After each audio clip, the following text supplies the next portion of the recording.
ശ്രീമദ് ഭഗവത്ഗീത 1-ാം അധ്യായം അർജുന വിഷാദയോഗം.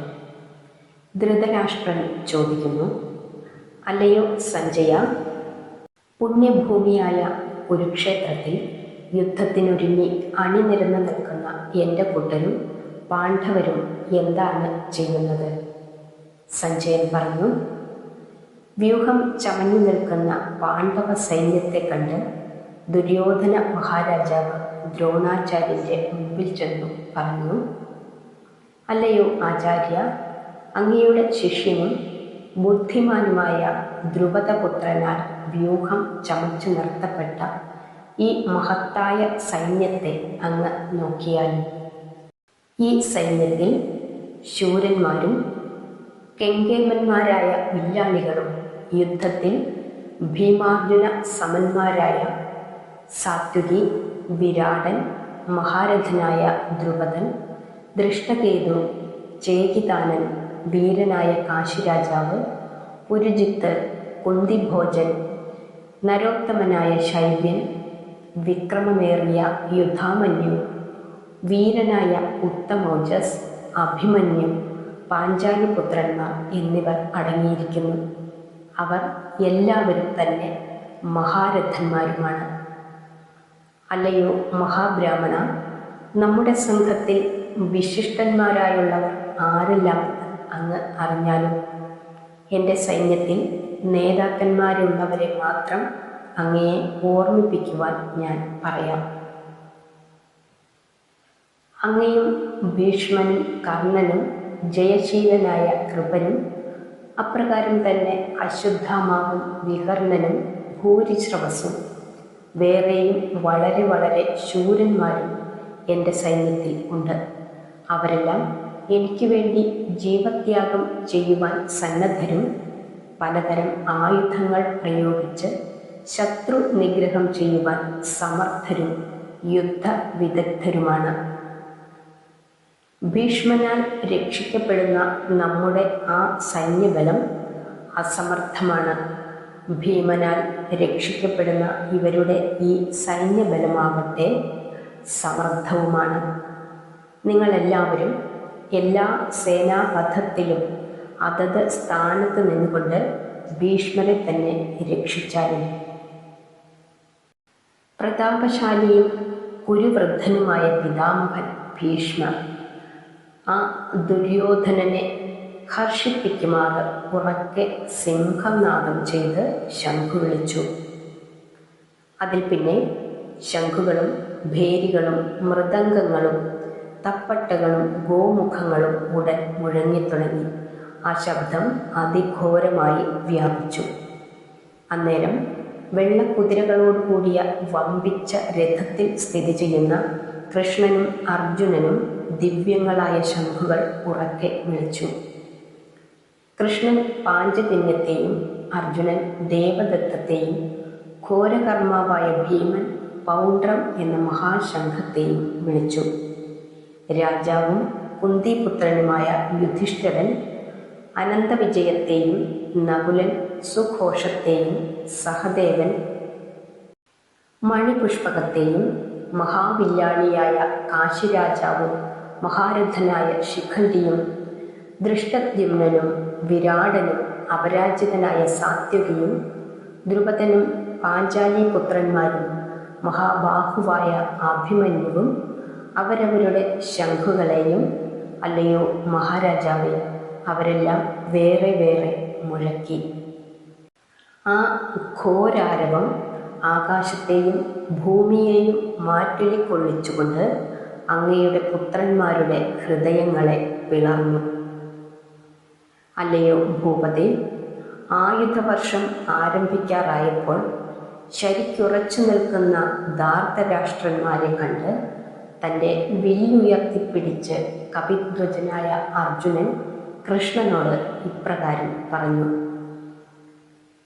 ദുഷ്ടബുദ്ധിയായ ദുര്യോധനനെ യുദ്ധത്തിൽ സന്തോഷിപ്പിക്കുവാനായി ഇവിടെ വന്നിരിക്കുന്നവരെയും ഈ യുദ്ധത്തിൽ ഞാൻ ആരോടെല്ലാം എതിർക്കണമോ അവരെയും യുദ്ധത്തിൽ തൽപരരായി ഇവിടെ വന്ന് നിൽക്കുന്നവരെയും എനിക്ക് നല്ലവണ്ണം കാണുന്നതിനും യുദ്ധത്തിനായി ഒരുങ്ങി നിൽക്കുന്നവരെ എനിക്ക് നല്ലവണ്ണം നോക്കുന്നതിനും അല്ലയോ അച്യുത എൻ്റെ രഥത്തെ 2 സൈന്യത്തിൻ്റെയും നടുവിലായി നിർത്തിയാലും? സഞ്ജയൻ പറഞ്ഞു.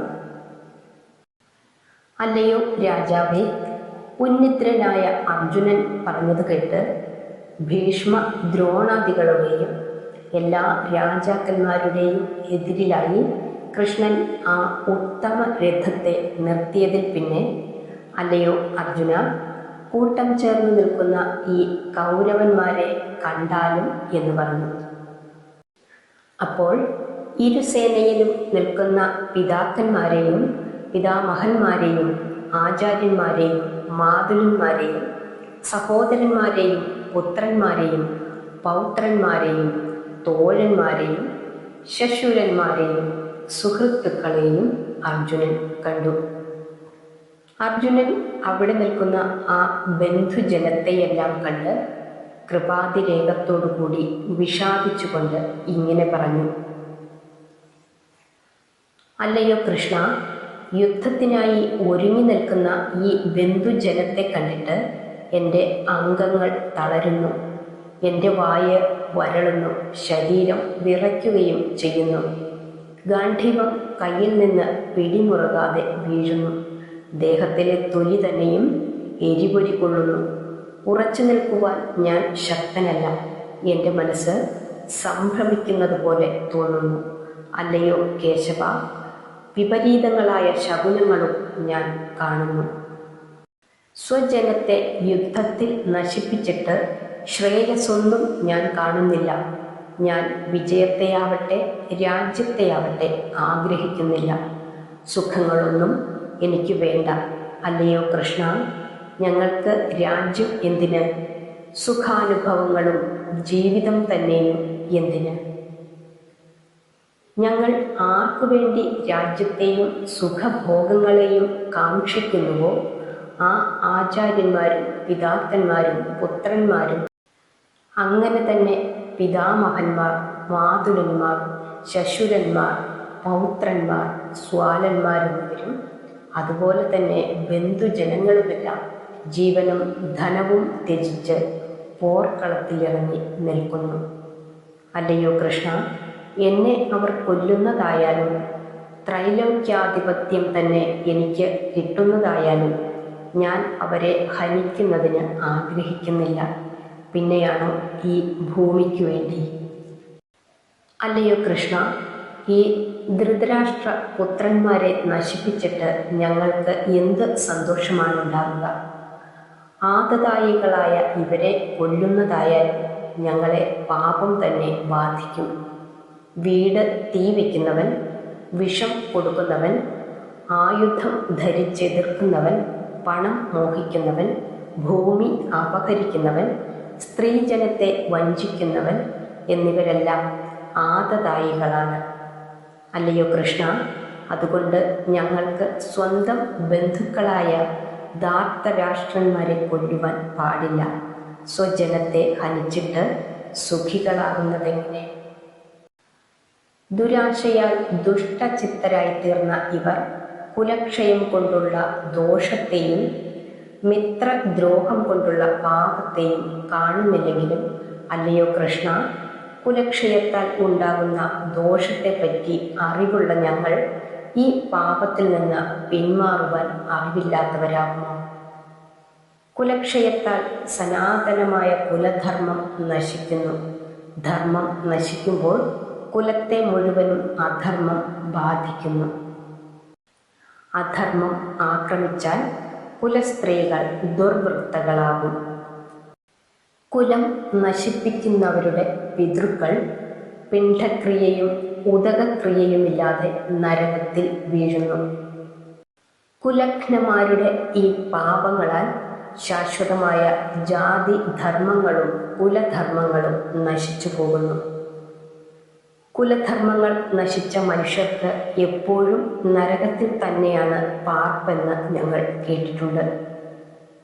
രാജ്യസുഖങ്ങളിൽ ദുരാശ ചെലുത്തി സ്വജനത്തെ വധിക്കുവാൻ ഒരുങ്ങുക കൊണ്ട് അഹോ കഷ്ടം, ഘോരമായ പാപം ചെയ്യുവാൻ യത്നിച്ചു പോയല്ലോ. ആയുധധാരികളായ ധാർത്തരാഷ്ട്രന്മാർ എതിർത്തു ചെല്ലാത്ത നിരായുധനായ എന്നെ യുദ്ധത്തിൽ കൊല്ലുകയാണെങ്കിൽ അതെനിക്ക് ക്ഷേമകരമായി തീരും. ഇങ്ങനെ പറഞ്ഞ് അർജുനൻ ശോകാകുലമായ മനസ്സോടുകൂടി ആ യുദ്ധഭൂമിയിൽ അമ്പോടുകൂടി വില്ലിനെ എറിഞ്ഞുകളഞ്ഞ് തേർത്തട്ടിൽ അടങ്ങിയിരുന്നു. അർജുന വിഷാദയോഗം എന്ന 1-ാം അധ്യായം സമാപ്തം. ബാക്കി നമുക്ക് നാളെ പറയാം.